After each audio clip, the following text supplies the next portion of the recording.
নমস্কার, আমি শ্রী সুব্রত ভারতী। আজকে যে যোগটা নিয়ে আলোচনা হবে সেটা হলো প্রীতি যোগ। তো এই যোগের যে গ্রহ সেটা হলো চন্দ্র।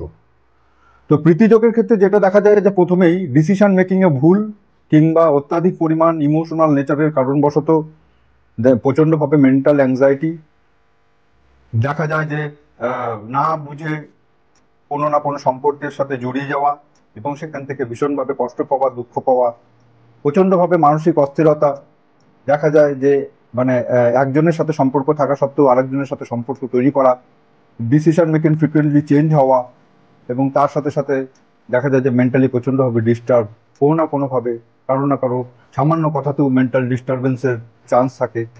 ভীষণভাবে ট্রাভেলিং পছন্দ করে, বই পড়া পছন্দ করে, গান বাজনা পছন্দ করে। তো চন্দ্রের বৈশিষ্ট্যগুলির মধ্যে ভীষণভাবে লক্ষ্য করা যায়। যদি কারো প্রীতিযোগ থেকে থাকে এবং চন্দ্র যদি কোনো নেগেটিভ ভাইবসের সাথে যুক্ত হয়ে থাকে, যেমন 6, 8, 12-র সাথে যুক্ত হয়ে থাকে, রাহু শনির দ্বারা অ্যাফ্লিক্টেড হয়ে থাকে, তখন দেখা যায় যে এই প্রীতিযোগের নেগেটিভিটি এদের জীবনে ভীষণভাবে নেগেটিভ প্রভাব ফেলেছে। এরা ভীষণভাবে মেন্টাল অ্যাংজাইটিতে ভুগছে এবং তার সাথে সাথে দেখা যাচ্ছে যে ইউরিনারি কোনো ট্রাবলসের সাথে ভুগছে এবং কোনো না কোনো ব্লাড কানেক্টেড কোনো ডিজিজের সাথে ভুগছে। ঠিক আছে? তো এটা হচ্ছে প্রীতিযোগের ভালো গুণ আর মন্দ গুণ। কিন্তু মেন যেটা ব্যাপার সেটা হচ্ছে এটা ডিসিশন মেকিং একদম ঠিক হয় না। বারে বারে ভুল পথে মানে চালিত হয়ে নিজের ক্ষতি নিজে ডেকে আনে আর প্রচন্ড রকম ভাবে মেন্টাল অ্যাংজাইটিতে এরা ভোগে। তো এটা গেল।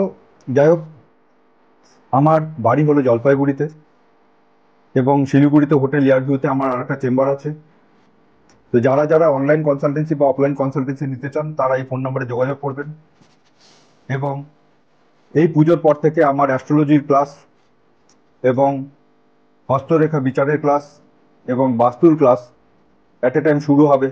তো আপনারা যদি ক্লাসে জয়েন করতে চান তাহলে অবশ্যই আমার সাথে যোগাযোগ করবেন। নমস্কার।